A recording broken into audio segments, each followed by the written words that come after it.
नाम लेकर के बैठिए, नाम लेकर के चलिए, नाम लेकर के सोइए। जब लग श्वास है तब तक नाम जप करो। देखो हरि नाम जैसा, भगवान नाम जैसा कोई मित्र नहीं है, ऐसा बड़े बड़े संतों ने अनुभव किया है। क्यों नाम जप नहीं हो पा रहा? कामी मति विष्ठल सदा चले चाल विपरीत, सील नहीं सहजो कहे नैनन माही अनीति। गंदे नेत्र, जिधर देखे वो पापाचरण की वृत्ति देखता रहता है। वाणी गंदी, दूसरे की निंदा चुगली पाप करना। मति गंदी, काम बहुत ही गंदा मलिन स्वभाव बन गया है। जिधर देखो, मंदिर जाओ, संत के समीप जाओ, बहुत सावधान। बड़ा बढ़िया सौभाग्य मिला है। बिना भगवान की कृपा के संयोग नहीं बनता। जैसे आप बैठे सुन, उस समय आप वो वस्तु ग्रहण करो जो कहीं नहीं मिल सकती, सत्संग। उस समय भी आपकी दृष्टि मलिन जा रही। कामी मति विष्टल सदा, एक तरफ रबड़ी रख दो, एक तरफ बिष्ठा पड़ा है, तो शूकर बिष्ठा की तरफ दौड़ेगा। हम लोगों की बुद्धि शूकर की तरह हो गई, मलमूत्र के शरीरों के भोगने की तरफ भाग रही। कौन सा इसमें परम सुख है? अरे इसी से हटने के लिए तो भगवान ने अवसर दिया, मानव देह, सत्संग दिया, शास्त्र स्वाध्याय, भगवत भाव में डूबने का अवसर। फिर भी वही गति। सदा रहे चित भंग ही, हृदय स्थिरता नाही। ऐसे लोगों का बड़ा चित्त चंचल होता है, हृदय स्थिर नहीं होता है। क्या करें? अगर ये भी नाम जप करने लगे तो सब शांत हो जाएगा, काम शांत हो जाएगा, मति पवित्र हो जाएगी। अगर हमारे हृदय में काम बसा रहा तो नाम नहीं चल पाएगा, नाम रुक जाएगा। हमें एक एक चीज पावन करनी इसी नाम से। वाणी, नेत्र, श्रवणेन्द्री, संपूर्ण शरीर, अंतःकरण, तब भगवत मिलन होता है। इसी शरीर को भगवान हृदय से लगाते, ध्यान रखना।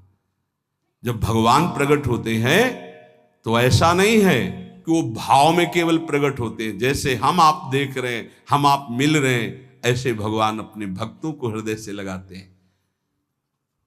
सच्ची मानिए, वो यही हैं, हर समय पास हैं।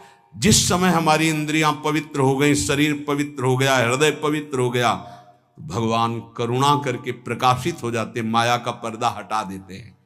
पूज्य नारायण स्वामी बड़े सिद्ध महापुरुष हुए। वो कह रहे हैं कि नाम कैसे आपका निरंतर चलेगा।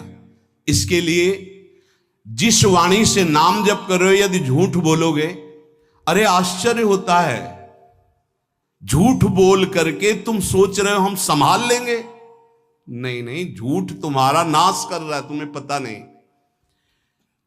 जिस जिह्वा से नाम जप कर रहे हो, अगर नाम का विशेष फल प्राप्त करना है, जल्दी फल प्राप्त करना है, आपको दुखों से बचना है, पाप भस्म करना है, तो झूठ बोलना बंद कर दीजिए। क्या बिगड़ जाएगा आपका? सच्ची बोलने में क्या बिगड़ जाएगा? सच्ची बोलना शुरू करोगे, हिम्मत नहीं रह जाएगी पाप करने की। ये जो पाप करने की तुम्हारी हिम्मत पड़ रही, झूठ बोलने के कारण पड़ रही।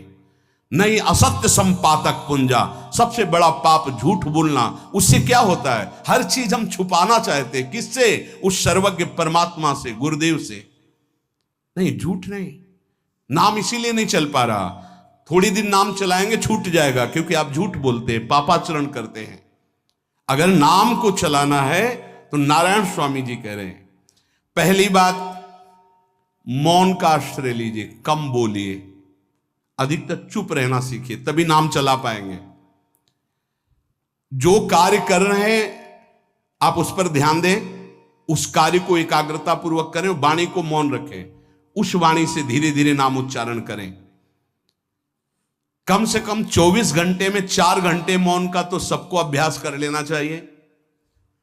24 घंटे में 4 घंटे मौन का। तो ऐसे ऐसे बुद्धिमान वो कहेंगे हम 6 घंटे मौन रहते हैं। कब? बोले जब सोते हैं तब। आप 4 घंटे कह रहे हो, हम 6 घंटे मौन रहते हैं। 24 घंटे में हम 6 घंटे मौन रहते हैं। बहुत बुद्धिमान है।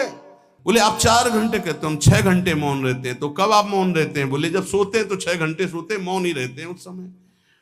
मौन जागृत की कह रहा हूं, 4 घंटे का। नारायण स्वामी के बहुत बड़े महापुरुष हुए, तुम 4 घंटे मौन का अभ्यास करो, ऐसा निकालो 2 घंटे, 2 घंटे करके 24 घंटे में 4 घंटे मौन। उस समय हम किसी से बात नहीं करेंगे, नाम जप करेंगे। कार्य करो, कार्य करने के लिए मना नहीं कर रहे हैं, कम बोलो। आजकल लोग अपनी जीवनी शक्ति को बोलने के द्वारा बहुत नष्ट कर रहे हैं, व्यर्थ की बातें करते रहते हैं। 4 आदमी चल रहे हो, आप पीछे चलिएगा, सुनते, बेमतलब की बातें। नाम जब नहीं होगा वो डिलीट नहीं होंगी, वैसे ही बनी रहेंगी, अगले जन्म के लिए तैयार हो रहा है। इसलिए नाम यदि सिद्ध करना है, नाम का फल लेना है, नाम का आनंद लेना है, तो वृथा भाषण बंद करो, बेकार की बात बंद करो। जितना कम बोलने से काम चल जाए उतना। सामने वाले को बोलने दीजिए, आप बीच में नाम चल रहा है जी, नाम चल रहा है। जब कोई आवश्यक बात हुई, पवित्र शब्द बोल दिया, नहीं चुपचाप सुनो। उसको लग रहा है कि आप संभाषण करो, मान लो रिश्तेदार है, नातेदार है, मित्र, अब आप व्यवहार में हैं, आप सीधे ये तो नहीं कह सकते हमसे बात मत करो, नहीं, हाँ बात कीजिए, लेकिन आप कम बोलिए, उसको बोलने दीजिए, आप नाम जप कीजिए, जरूरत भर बात कीजिए। बात में भगवान की चर्चा हो तो कोई बात नहीं, अगर प्रपंच की चर्चा है तो बचने की कोशिश कीजिए। अपने संबंधियों, अपने दोस्तों, अपने व्यवहारियों से व्यवहार, दोस्ती, संबंध शिथिल कीजिए, तभी नाम में प्रीति होगी। अगर ये कि अब हमारे दोस्त आ गए हैं तो फिर वो दोस्त छूट जाएगा नाम, अब बातें शुरू हो गई प्रपंच की। धन्य है ऐसी बुद्धि जो प्रियजनों से भी संभाषण केवल भगवत वाक्यों का, अन्यथा नहीं। इसीलिए इस मार्ग को वर्ण करना बहुत कठिन है। एक ऐसा तुम्हारा निवास स्थान होना चाहिए अलग,